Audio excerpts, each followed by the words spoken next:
far ahead, and Faker's able to get back to the wave before it crashes to his turret. Yeah, there was no punish on Faker there for the roam. As OnFleek's up your top side. Yeah, Zeus is going to be a little bit immune, so he will be fine. He's alright. Yeah, there was no punish really on Faker's roam there from Karas, who just kind of went AFK in the lane and pushed through and isn't really even going to deny that much CS, as this ward is getting Zeus so much value. Oh, he comes back. That is a beautiful flash forward to guarantee the Counter-Strike stun, and first blood goes to OnFleek for Harmolife Esports. When you're running teleport flash, or teleport ignite rather, in our flash list, you know, once again, down on the bottom side, Owner is paying a visit. Yeah, he is going to look for this one. Flashes for the Tempest. Vista is going to fall down. Chonny survives for the moment, but T1 putting on so much pressure here in the bottom lane. With a teleport here for Zeus, he's straight back into the lane and is actually going to have an HP advantage. Carrier wants more. Not get that root.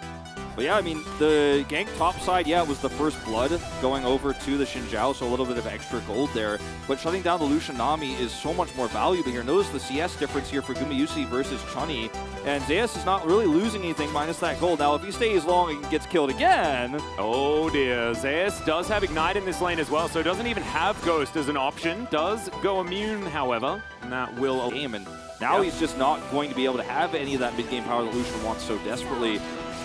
Well, Owner's going to take a fair bit of damage here as OnFleek dashes forward, gets a great knock-up, just a few more autos and he'll be dead, and the assist will go over to K1, decide that it might just be a little bit difficult. Dudu's holding on to everything as there's the kickback. They want to kill him, he leaves strikes to get out, but the Needlework and Ignite is going to be enough, and I just kind of disagree with how Dudu went about that, but it was still a difficult one to navigate. Yeah, I mean, also the minions, it was a cannon wave, but still, I mean, eventually you have to make a choice here, and T1 waited for the perfect moment to pull the trigger. The Counter-Strike timing a little bit off there, but now he's going to lose a bunch of minions and turret plates, and the kill is going to go over to Zeus in this case, not going to be given to Owner.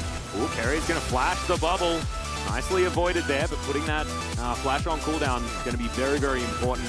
As Tidal Wave comes forward, they're not going to waste any time as Johnny dashes on in. They do manage to get the kill on the Karma, but can they keep themselves alive? The answer is yes, as OnFleek's there, bodyguarding in the area. Beautifully done, and the Lucian Nami picking up some kills is definitely massive value.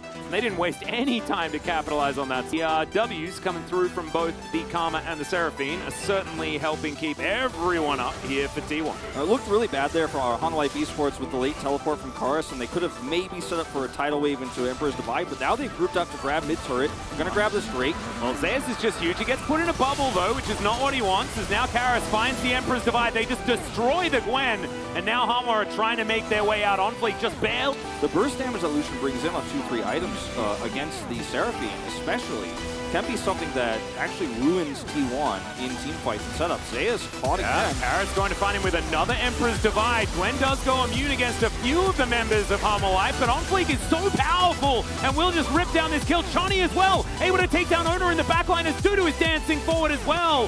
Gumayusi, can he be the hero? He takes one kill, and now T1 are feeling like maybe it's time to come back. The beat drop's not going to land, and the Encore is going to do the same thing, but Vista is now out of position. Dudu diving forward, not quite enough damage there onto Vista as Dudu is able to block some shots there. And Hanwha do just decide to back away even 4 versus 3. Oh, this is a really clean game from Hanwha, like compared to what we normally see. Now accelerated to a 2-item state with rapid fire cannon. He can try to pick Faker or force him to use ultimate, force him to flash. There are some playmaking options here for Hanwha Life. Well, Vista could be in trouble, and he's just dead. Not in trouble, he was already done. Dead. He's out. As that happened, as T1 just decided that they want to take him down, capitalizing on the fact that the Azir is on the top side. This inner turret will go down as Owner doesn't quite find the kick flash onto Chonny there. That's exactly what I was talking about. Chonny has to be so careful, and he is. Chonny, what was that? Hanwha Esports have just played it so well, and it's been the confidence we've seen from them on these turns. As Vista just gets blown up here, unfortunately. This was not his greatest moment, but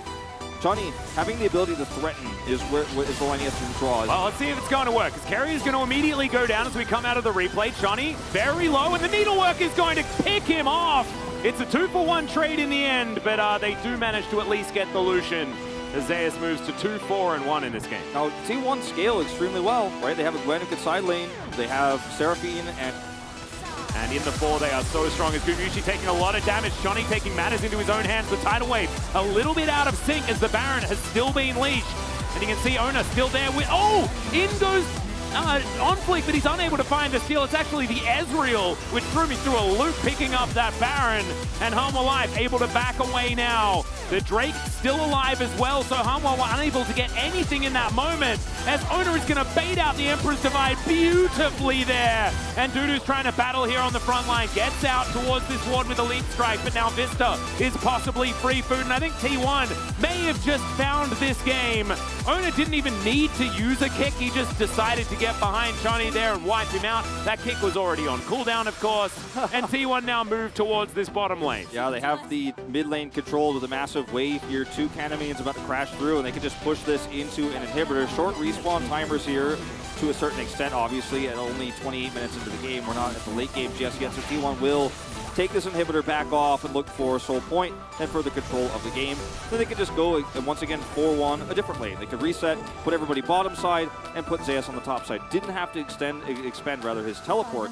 Faker is actually going to grab those top minions first. That's the teleport you see top lane. Yep. And look, these fights don't happen for Hanwha Esports if they can't set up picks with this Lucian. Like, Lucian is an assassin in this game. He's not an AD carry. And if he gets the assassination on a Gumi here, or if there's a faster follow-up tidal wave, maybe this is a 5v5 fight the Hanwha could take. But now, it's a steal attempt. And it was so close from OnFleek. It was such a cool idea. It was a cool idea, and he's able to flash, of course, Faker's ultimate there. As Faker's just waiting to go, okay, all we need is the Baron. But he dies. Now it's a 5v4. You cannot take. You have no scaling long-term damage outside of Cars, but he's low. Past Emperor's Divide, and we saw the rest of this replay already.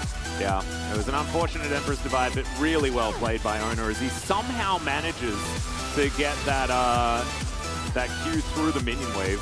I don't know how Owner's Lee Sin works, but it works differently from everybody else's from what I've seen. Oh my god, he teleported out of options here as the beat drop's going to get the snare, thanks to the Rylia's Crystal Scepter that Faker's built up already. And I'll take these empowered backs one more time here with 20 seconds left on this Baron. Dudu heroically is able to at least get that top turret, but it's not going to be permanent damage, right? It's just a little bit of extra gold when he's already behind. Like, the gold he picks up is irrelevant. The gold his team picks up, you know, it's nice, but it's not that much money here, whereas T1's sitting on Soul Point now with all the extra prio that these 2 inhibitors are going to give. They fill that spawns. Like, it's perfectly lined up in mid. The bottom one obviously going to be pretty huge too, and you know, there's just not much you could do as T1 decided they're not going to take any risks. They didn't 4-1, they 5-0'd. They were like, we're just going to all push bottom. Guarantee we have 2 inhibitors for this Drake, because if we win that fight, there's just no coming back for you, Hanwha Esports. Because already, the Frozen Heart you point out that was built early for Gumayusi means it's impossible for him to get blown up by a Lucian combo if he positions well. Then he's going to have now these 2 Mountain Drakes solo, and if he gets 3 with Soul, he's never really under any threat, nor is Faker of this Lucian. Well, you can see Faker on the ground right now, and he can move on over and help out the rest of his team with some surround sound if necessary. Right now, completely unnecessary as everyone's at full health, just sieging up this inner turret. A lot of damage there, as you can see. Gumayusi already with 4 items completed on this Ezreal. He's very strong. Carrier takes a fair bit there from Karis. That Hanwha well and truly on the ropes. And it felt like this game, there wasn't that huge turning point until the Baron, where things really went from bad to worse for Hanwha. Zeus taking a bit of damage here, but he's able to dash out of the way, and he's just being a nuisance here for Hanwha to deal with, as now they just have to play reactionary this entire time, and T1 really have just taken out all the stops. They really have. I think the itemization here is... Karis is very strong, but he does have to use his stopwatch. Broke that one. True Shot Barrage is going to be set up perfectly, and that is a free pick onto the Azir. Not the greatest of games here for Karis in the later stages. Faker flashes that one in. Yeah. Oh, just got to make sure those hit. That is a lot of their defensive siege gone. Yep, and their base was already in shambles, Wolf. As Gumayusi, he's arcane shifting forward. Owner does have the flash and kick available, and he is very dangerous. Zeus is just sieging Nexus turrets by himself because he's so strong. He can absolutely do that. Went for the Shadow Flame, in fact. Yeah, didn't even go for the extra, you know, AP stacks for scaling. Well, in goes Owner, gets the kick back as Johnny just caught out of position once again, and T1 will say goodnight to this game. In the mid-game, it was like Hanwha Esports had a little bit of a chance, but then T1 found their Baron angle that they do so often, and they will close it out. Really nicely done, and great utilization of some flex picks here in this draft as well. Yeah, T1 not looking too happy with that win because the early game was at times a little bit shaky in terms of trading kills, but they always played the stronger macro. And it was the Gwen that really gave T1